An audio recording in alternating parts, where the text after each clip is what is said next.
Hello.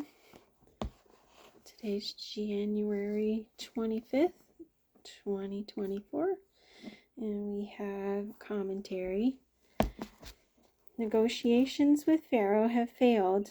Pharaoh has taken a clearly intractable position, which only the severest of divine intervention can overcome. Therefore, God makes preparation to bring his people out of their Egyptian bondage by a devastating demonstration of power in which the firstborn of all living things throughout Egypt will meet with death. All that is except the Israelites, whom God will spare through a plan involving the sacrifice of lambs and the use of their blood to identify those who are God's people. Death throughout Egypt and the passing over of the Israelites will herald a mass exodus of the Hebrew people from the country of their bondage. The significance of the event is nothing less than the implementation of God's promises to Abraham, Isaac, and Jacob. It is the deliverance of God's people from their bondage in a heathen land, and a prelude to the establishment of the nation of Israel, through which all nations will one day be blessed. Wanting this significant occasion to be remembered and symbolically reenacted by generations to follow, God here institutes the Passover celebration.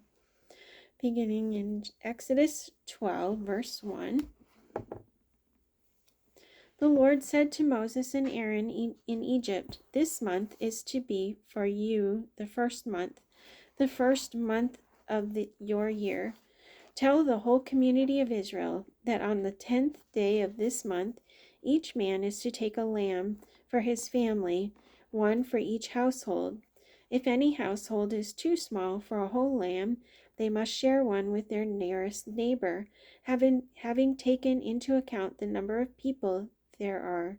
You are to determine the amount of lamb needed in accordance with what each person will eat.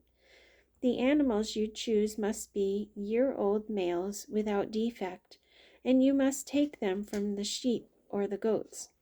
Take care of them until the 14th day of the month, when all the people of the community of Israel must slaughter them at twilight. Then they are to take some of the blood and put it on the sides and tops of the door frames of the houses where they eat the lambs. That same night they are to eat the meat roasted over the fire, along with bitter herbs and bread made without yeast. Do not eat the meat raw or cooked in water, but roast it over the fire, head, legs, and inner parts. Do not leave any of it till morning. If some is left till morning, you must burn it.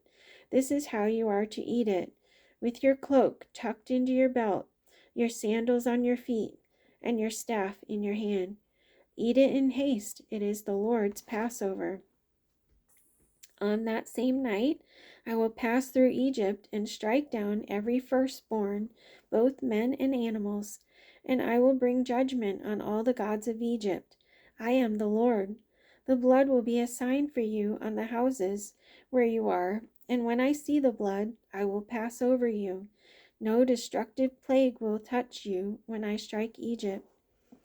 This is a day you are to commemorate. For the generations to come, you shall celebrate it as a festival to the Lord, a lasting ordinance.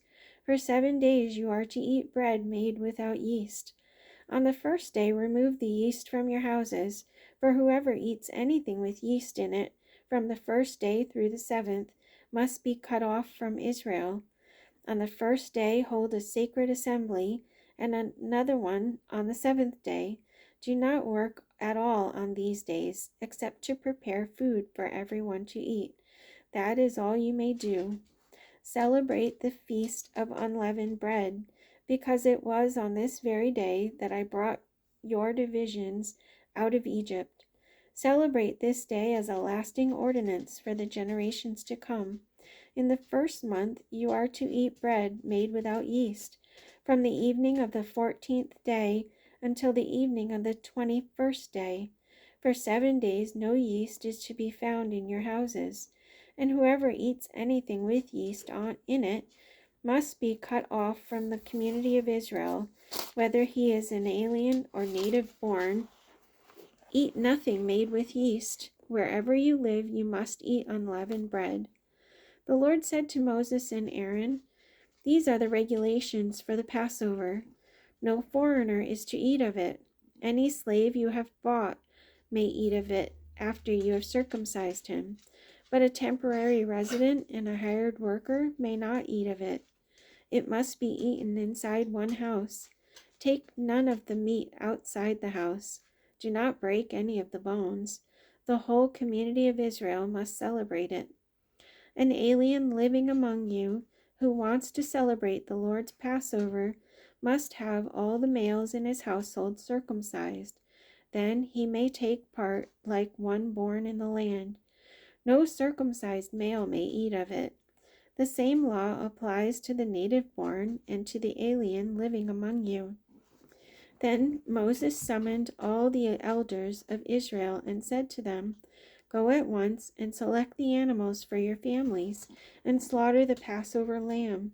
Take a bunch of hyssop, dip it into the blood in the basin, and put some of the blood on the top and both sides of the doorframe. Not one of you shall go out the door of his house until morning. When the Lord goes through the land to strike down the Egyptians, he will see the blood on the top and sides of the doorframe, and will pass over that doorway, and he will not permit the destroyer to enter your houses and strike you down. Obey these instructions as a lasting ordinance for you and your descendants.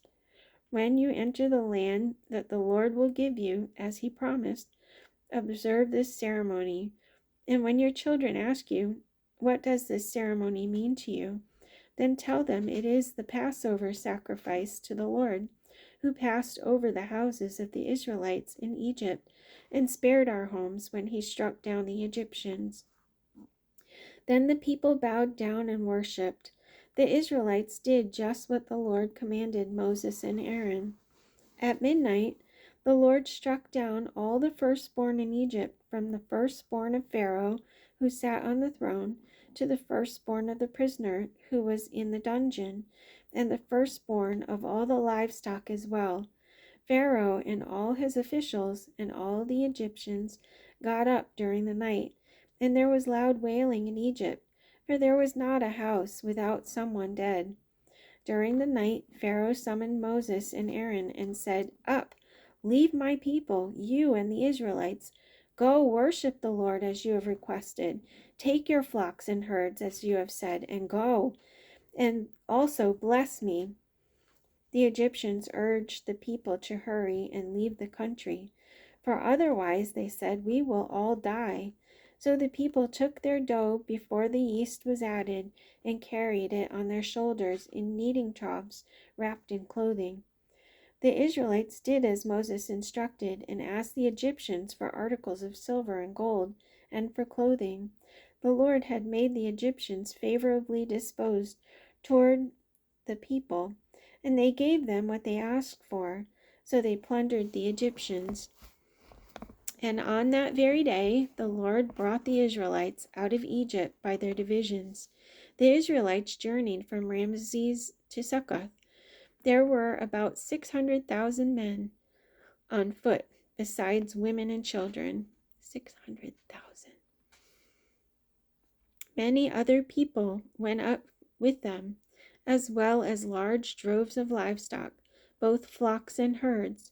With the dough they had brought from Egypt, they baked cakes of unleavened bread. The dough was without yeast because they had been driven out of Egypt and did not have time to prepare food for themselves. Now the length of time the Israelite people lived in Egypt was 430 years. At the end of the 430 years, to the very day, all the Lord's divisions left Egypt. Because the Lord kept vigil that night to bring them out of Egypt, on this night all the Israelites are to keep vigil to honor the Lord for the generations to come. The Lord said to Moses, "Consecrate to me every firstborn male. The first offspring of every womb among the Israelites belongs to me. whether man or animal. Then Moses said to the people, Commemorate this day, the day you came out of Egypt, out of the land of slavery, because the Lord brought you out of it with a mighty hand. Eat nothing containing yeast. Today, in the month of Abib, you are leaving, when the Lord brings you into the land of the Canaanites, Hittites, Amorites, Hivites, and Jebusites, the land he swore to your forefathers to give you, a land flowing with milk and honey. You are to observe this ceremony in this month. For 7 days eat bread made without yeast, and on the 7th day hold a festival to the Lord. Eat unleavened bread during those 7 days. Nothing with yeast in it is to be seen among you, nor shall any yeast be seen anywhere within your borders. On that day tell your son, I do this because of what the Lord did for me when I came out of Egypt. This observance will be for you like a sign on your hand and a reminder on your forehead that the law of the Lord is to be on your lips. For the Lord brought you out of Egypt with his mighty hand. You must keep this ordinance at the appointed time, year after year. After the Lord brings you into the land of the Canaanites and gives it to you, as he promised on oath to you and your forefathers, you are to give over to the Lord the first offspring of every womb. All the firstborn males of your livestock belong to the Lord. Redeem with a lamb every firstborn donkey. But if you do not redeem it, break its neck. Redeem every firstborn among your sons. In days to come, when your son asks you, What does this mean? Say to him, With a mighty hand the Lord brought us out of Egypt, out of the land of slavery. When Pharaoh stubbornly refused to let us go, the Lord killed every firstborn in Egypt, both man and animal. This is why I sacrifice to the Lord the first male offspring of every womb, and redeem each of my firstborn sons. And it will be like a sign on your hand and a symbol on your forehead that the Lord brought us out of Egypt with his mighty hand.